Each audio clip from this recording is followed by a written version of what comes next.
I am so excited to be here today with Katelyn Denning to chat about something that has been really like a big part of my life in the last year or so, and that is reading.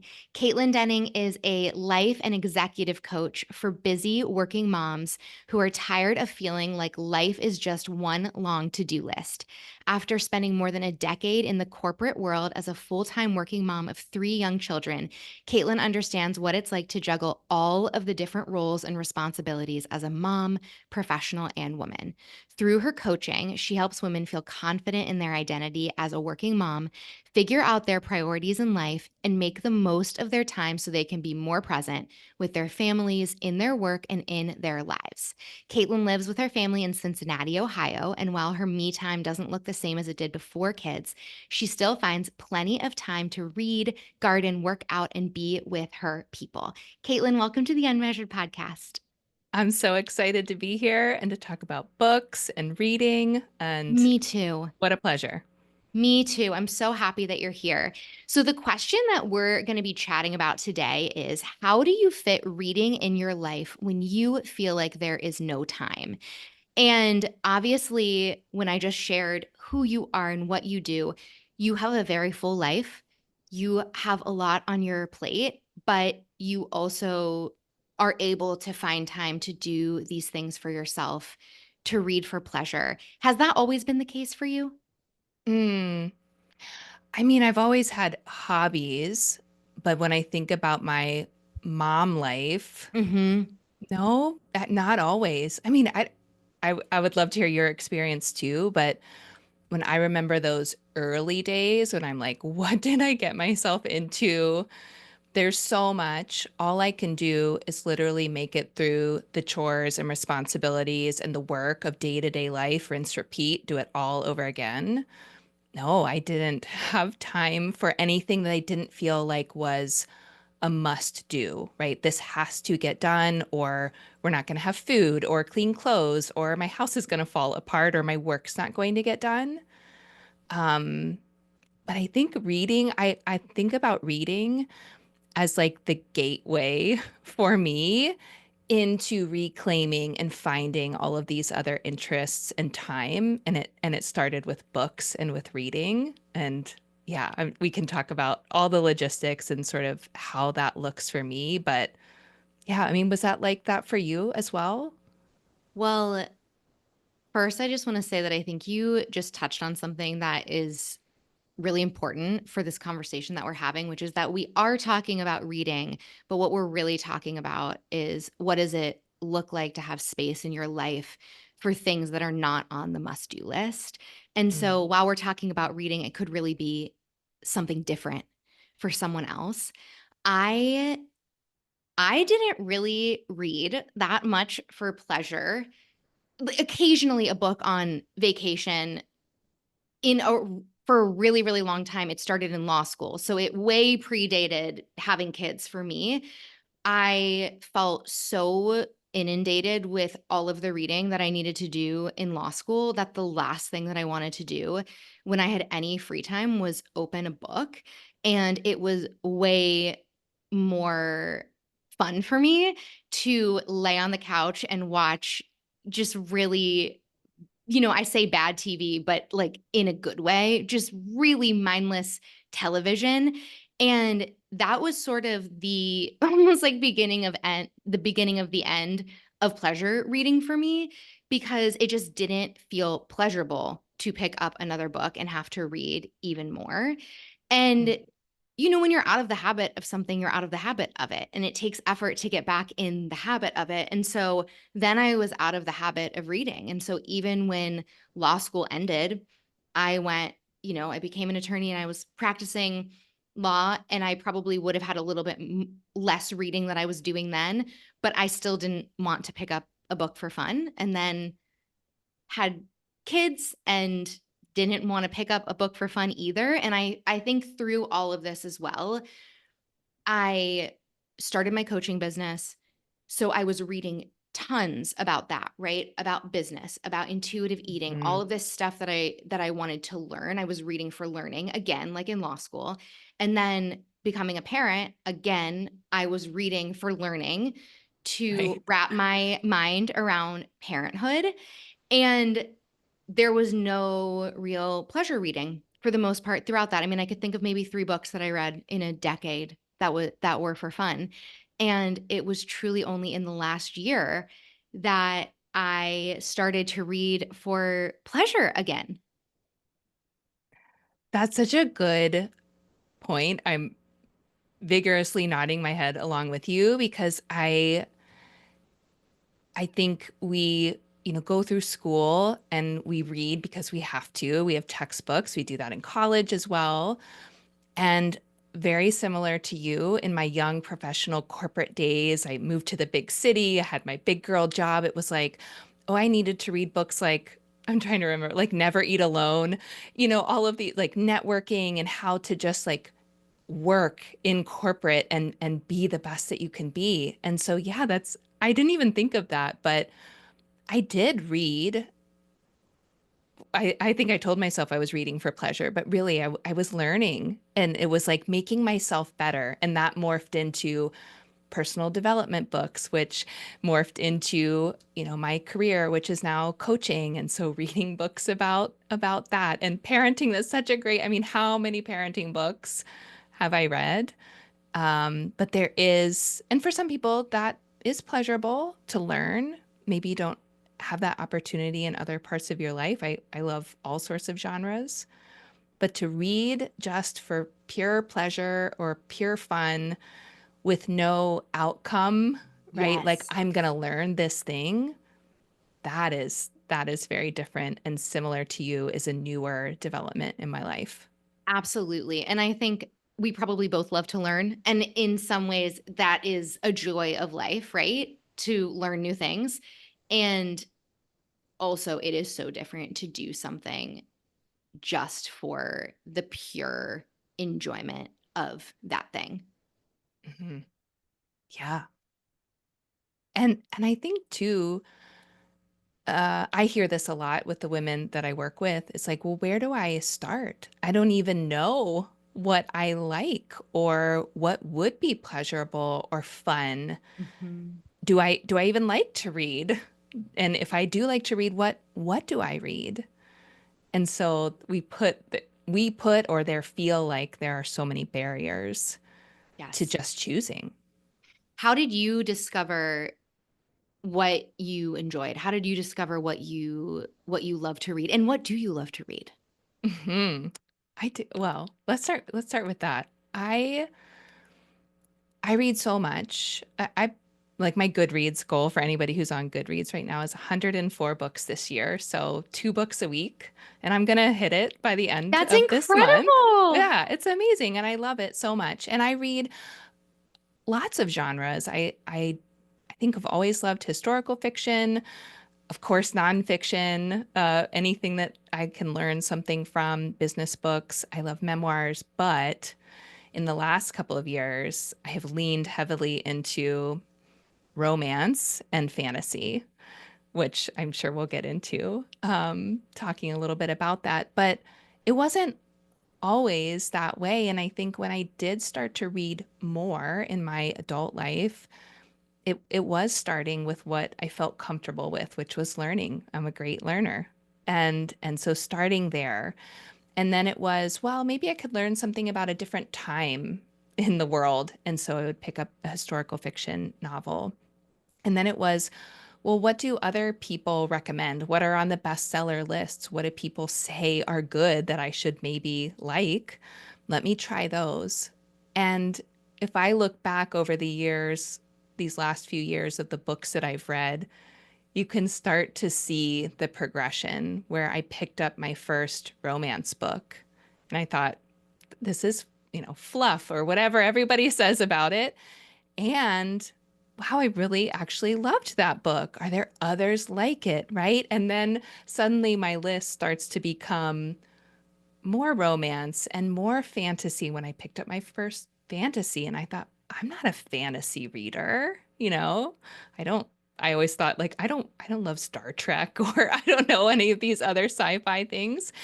But then I read one And I thought, oh my gosh, I do love that. What else is out there? So I think it starts in the way that so many things do, but that willingness to try different things, to follow your curiosity, like what are you interested in, and to be okay too that you might read something that you don't like, but that's great data as well. It's such exploration and thinking of yourself as an explorer that you are learning about yourself. You are truly exploring what you do enjoy. And like you said, figuring out what you don't like is really valuable information. It's great to know what we don't like. And that is still getting to know ourselves. I also have gotten into like romance and fantasy and romantasy as they call it when it's together. And I think what was so aha moment about that for me was how you do one thing is how you do everything. And I was thinking about this concept in exercise when we talk about relationship with exercise, how research shows that the way to have a consistent long term relationship with exercise, how to consistently move your body, for a lifetime essentially, is to find movement that you enjoy. Because when you have movement that you enjoy, you will be more likely to do it because you will want to do it because you enjoy it, right? Like that's the key. And when I started to read these books, and I could not believe how fun they were. I'm like, these are so fun. I feel like I'm in this other world. I want to pick up this book. I want to see what happens next. It was this aha moment of like, this is exactly like movement. If you want to read more, you have to actually like what you're reading.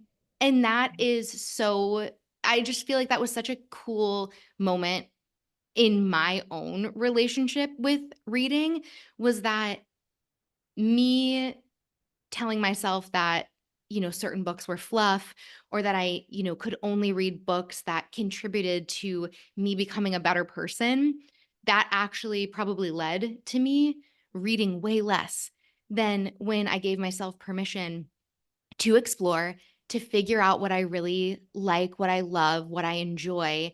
And then from there, it was like, well, we're off to the races. I'm reading so much. I'm reading thousands of pages. This is wild.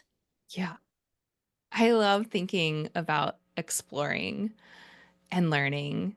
And I think that also invites this perspective or acceptance that it will change as well. And it will. There may come a time, I can't imagine it right now, but there may come a time where I find that all of the romance books that I read just sound like the same thing over and over again. And I can, because I have proof that I've done it before, go find the next thing that's interesting to me. And yeah, I mean, I'll share the genre that I don't read, and all of my friends will know this because they never recommend a thriller to me. I know that because I read a couple of thrillers and I couldn't sleep at night. Like I was too Totally. scared. So I'm like, I will read anything but thrillers. I just Yes. can't. Fair. That's totally fair. You learned that about yourself. Right. I love a good legal thriller. I would say that's Mm. a genre that I love. Book, TV, movie. If it's a legal thriller, I'm in 100%. But thrillers that move into like the horror genre, that's a no for me. So Yeah. it depends on how thrilling it is. if Right. I will want if I will want to pick it up. But I I really think it's important to remember that there aren't rules about this, and when we find ourselves creating rules where there don't need to be rules, that's an opportunity for us to reflect on that and to release those rules. I read ACOTAR Hmm. and I loved it.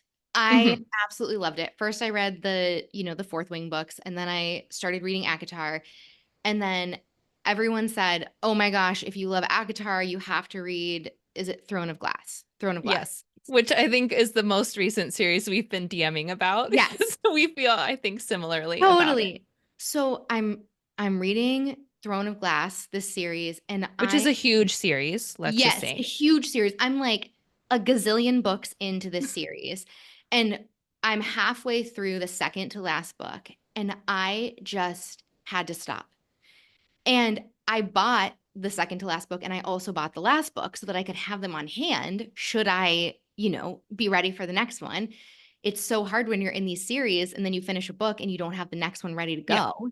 Yeah. And so I wanted to make sure I had it ready to go, but I'm halfway through this last book and I was like, I just have to stop. I cannot continue forcing myself to try to plow through this book just for the sake of finishing it when either I need a break or I need like a permanent breakup from this book series. I Yeah. don't know what it is. So I gave myself permission to take a break. I started reading Crescent City. I love Crescent City, obsessed with it, look forward to it, can't wait to pick it up. And I think that was also such a reminder to trust myself, where if I feel like I'm hitting my head against a wall reading a book, like it is actually okay to put it down, even if millions of people on the internet think that this is, the best thing since sliced bread. It's okay that I'm not into this Kale character and I need to just put the book down and maybe I will pick it up again. Like I said, I have it. I have it at the house. I can pick it back up in a couple months if I want to. Maybe a break is all that I need, but also like maybe that's just not my favorite series. Yes. Okay, first of all, I feel the exact same way. Loved Akatar. For anyone who doesn't know, it's A Court of Thorns and Roses, Sarah J. Maas, and loved Crescent City. Plowed through it, could not get enough, read all three of them. And those are mammoth books as well. Yes. And yes, everybody says Throne of Glass is so amazing. And I also just can't care. Yeah.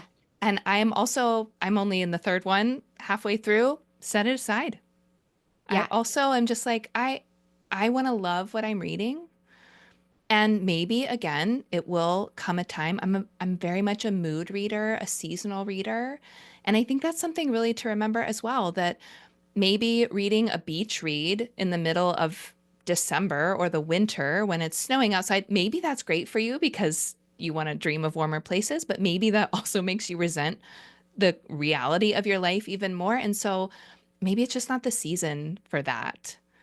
And it is okay to put it down. It feels hard when, I don't know, the book community is so opinionated, Yes. Yes. right? That we feel this pressure, but that's pressure. And this is for fun. Like, this is Totally. not for a grade. This is not because you have to finish anything. This is your pleasure. This is your fun. And if it's not fun, like, yeah, who cares? Return it to the library, set it aside, let the hold lapse. It's all okay. Definitely.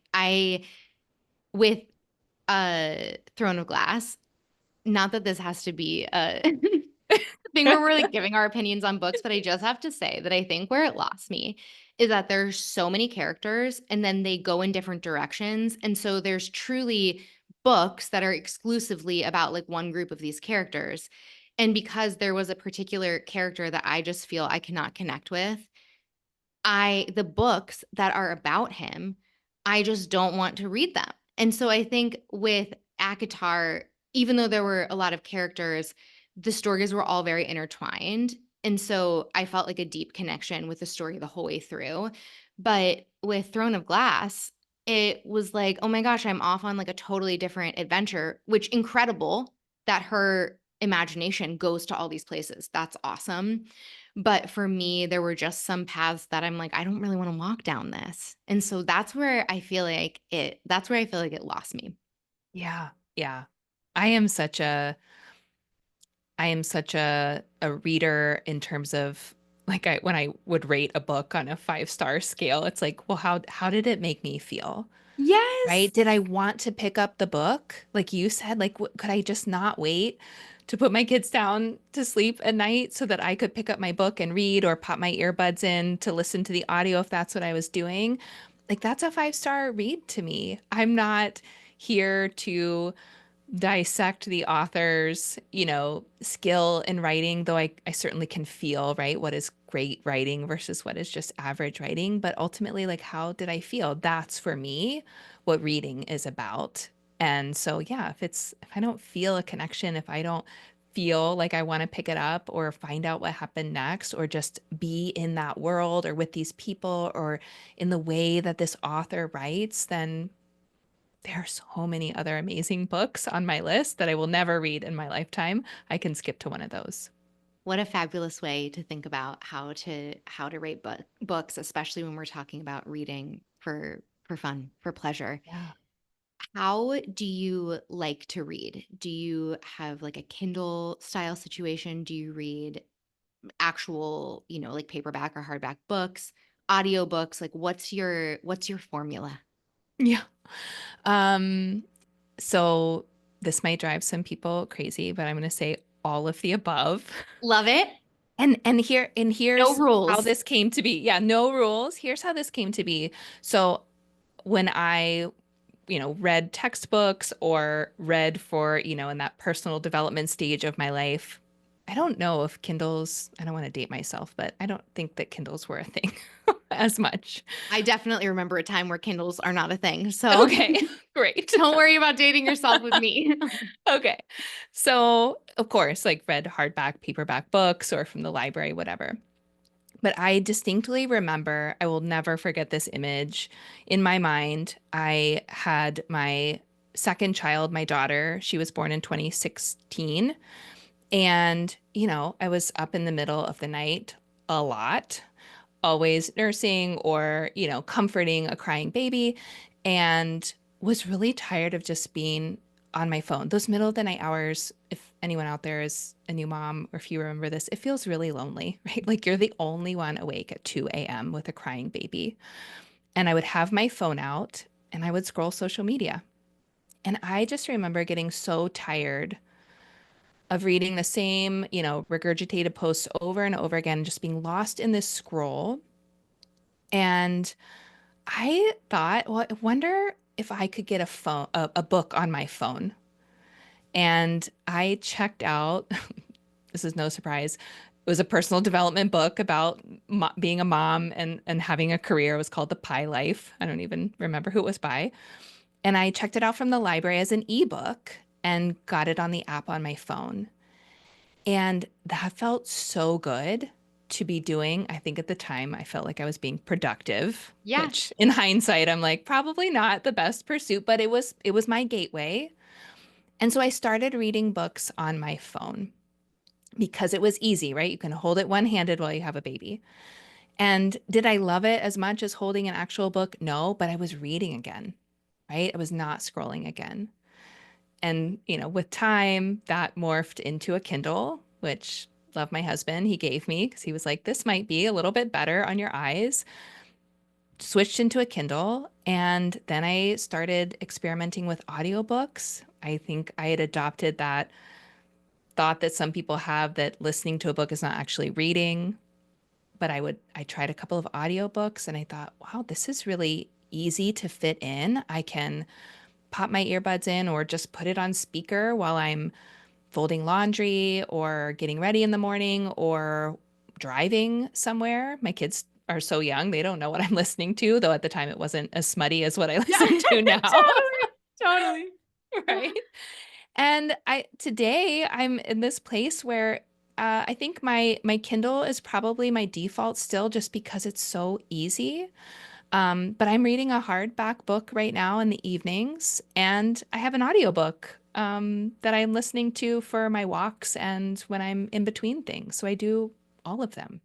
I love that. And for anyone who feels like there just is no time in my day to sit down and hold a book and read it, I feel like you just gave some really practical examples of where if someone, not that you have to fit in books in your day, but if you want to, where there's an option to have a book on your phone, where if there are times where you can, scroll with one hand while you're sitting and holding a baby and you would be scrolling on social media anyway, that could be a time to read if that feels better for you. I know for me, scrolling on social media, I always feel so overstimulated where when Mhm. I read, I feel so grounded and it's a very different energy that I leave that, consuming that information with.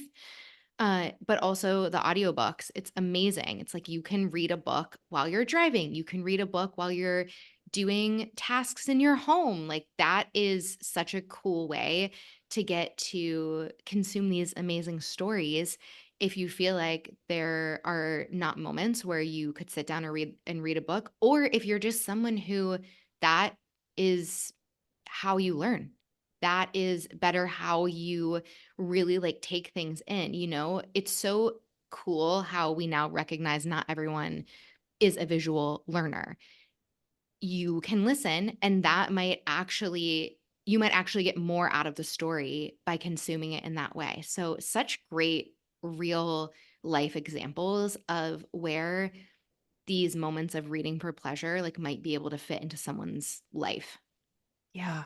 And I mean, audiobooks are so cool these days. Like I don't think I will, I'm not going to say ever, but I choose most times not to read a memoir, whether hardback or Kindle, because I mean, who doesn't want to listen to Matthew McConaughey narrate his own book, or Ina Garten, or any of these people who have memoirs? They narrate their own books. I mean, Meryl Streep narrated Tom Lake last year, Anne Patchett's book, and it was like going to the movie theater. It's such a treat.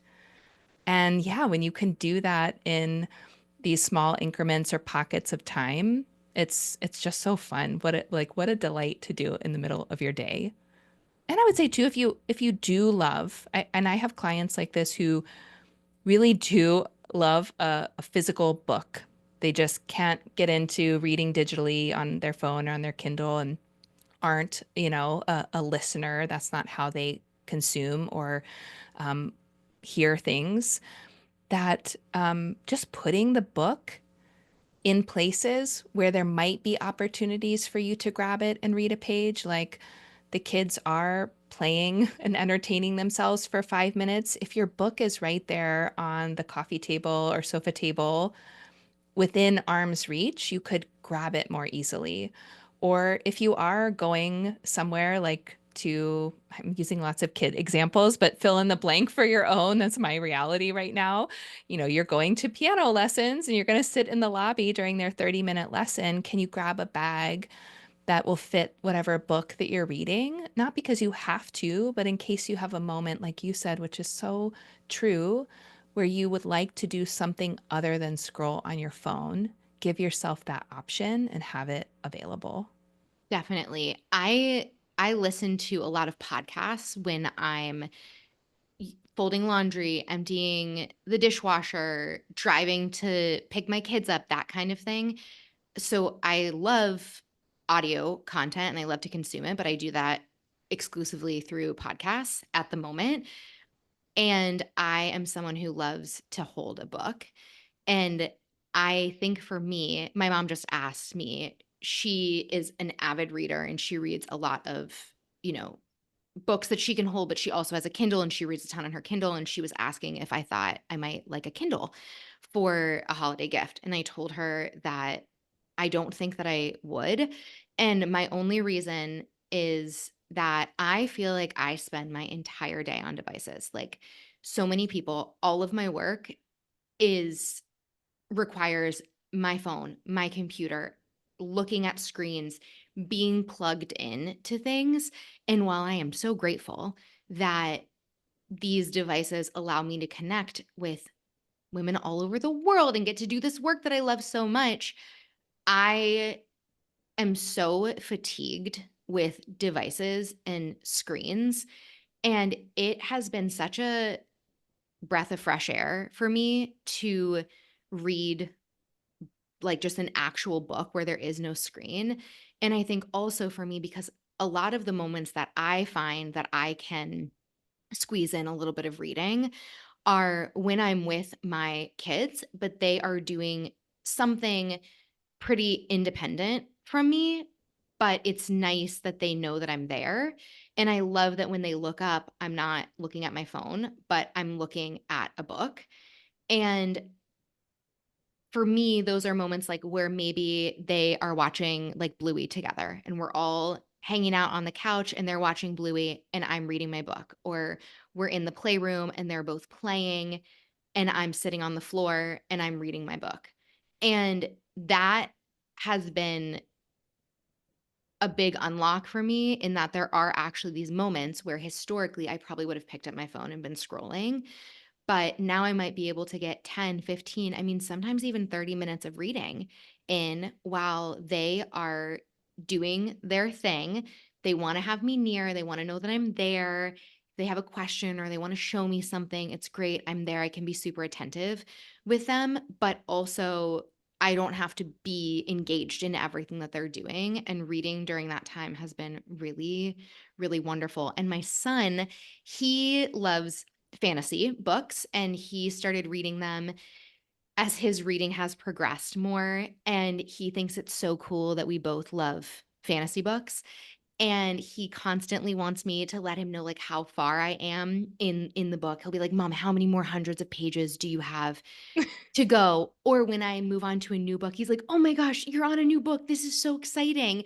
Like he's very into my progress with these I gigantic love books that. in these like series. And he loves it. Like, oh my gosh, both of our books have a dragon on the front of them. And I think it Same. feels like a point of connection for him, which has also been really neat. And my kids being 5 and 8, I just hit such a cool moment with my oldest, which is that now that he is reading so much and reading so independently, that sometimes when I lay him down, we lay in his bed. And historically, where I would have read to him, we just sit next to each other and we both read our own books side by side. And it has just been the coolest thing. I'm like, I cannot believe that I have a kid who's old enough to sit next to me and he's like reading his graphic novels and I'm reading My Crescent City and we're both here just side by side simultaneously like reading for fun. It's amazing. Like next level unlocked, you Yes, know? I can't believe it. I'm like, this is wild. Yes, yes. That's so so much of that story resonates. My oldest is 10, super into Wings of Fire, like has read the whole series like Osh multiple has Wings times. of Fire, but Oh. it's like a little ahead of where he's at now. And he always is like, I can't wait to read my chapter books. He'll be so he'll love it. And yeah, the connection with fantasy or just reading in general, that you share this love of something with your kids and to let them see you enjoying something is so important. My second child is 8 as well, and she is not as avid of a reader as her older brother, and that's okay, right? Mhm. Every kid has their interests and what they're drawn to, but I have noticed her picking up books more and more as she looks over and sees Henry and I reading, and then it's kind of like, oh, I want to be doing that too, and she'll grab Totally. something, right? And even for those who do end up using a Kindle or your phone, I remember having those same thoughts of like, I don't want my kids to look over and see me just on my phone. But I would make a point of like they know that my Kindle is only books. Or when I did have my phone, which I don't read on my phone as much anymore, but there was a season where I did, and I had a toddler at the time, right? And I would turn it around to show like these are just words on a page. I just happen to have it on my phone. So, if that is a worry or a concern, I think there are ways that you can own that and just make that a part of the conversation too. Yes, absolutely. I saw Dr. Becky say something about how beneficial it is because we do live in a society where kids are constantly looking at their parents and their parents are looking at phones. That happens in my house all the time. My kids Yeah. often look at me and I'm doing something on my phone, right? Yeah. And she was saying that it can be really beneficial if you are with your kids when you pick up your phone to do something to share what you are doing, where it might be like, oh, I'm just gonna text with Kim and let her know when we're gonna meet up at the park. Or, oh, I'm reading my book while you're watching Bluey, letting them know what it is that you're doing on your device. That she said that that can be like really beneficial. So I've tried to incorporate that in my own life because yeah, I probably can't even count the number of times that my kids look over Yeah. and I'm touching some device. Yes. My one of my favorite recent reels that I think I saw on Instagram was right? A video of a woman sitting down to look at her phone. And, from the outside, we see someone just scrolling on their phone, but really she's like placing an order for the snacks for the classroom or checking the date on the such and such thing or adding something to the grocery list. It's such a tool that we It's such use a these tool. days. Yeah, for all kinds of things. So I love that reminder of allowing that glimpse or sharing what it is that you're actually doing, whether it's reading or it's being productive in some way, or I'm zoning out for a minute over Totally. here, right? Like I need a break. And I'm just scrolling. Yep, I Which own that. is very real, and to the point of this whole conversation that I feel like is rooted in this idea that it's okay to do something just because it brings you joy.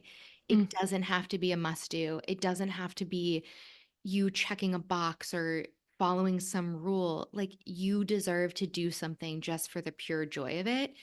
Also, you are allowed to have needs. And sometimes we need a moment to check out because it's so overstimulating and so overwhelming, right? Like, Yeah. you get to be a human being who has needs, who needs to take a break sometimes, and who gets to do things like just for the pure joy of it. Hmm. Hmm. Can we talk for a minute about this experience that I've had recently?